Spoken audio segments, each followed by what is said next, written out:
বিসমিল্লাহির রহমানির রহিম। সংগ্রামী ভাই ও বোন বন্ধু, এই বাংলাদেশ বা বাংলাদেশের বাইরে এই ভিডিওটি যারা দেখবেন, আমার পক্ষ থেকে জানাই সংগ্রামী সালাম, আসসালামু আলাইকুম।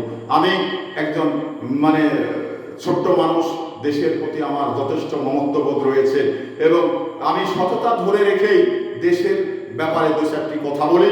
যে খারাপ করেন তাকে কিন্তু আমি খারাপই বলি, যে ভালো করেন তাকে কিন্তু আমি ভালোটাই বলি। কারণ আমি একজন বিবেকমান মানুষ, আমাকে কালোটাকে কালো বলতে হবে,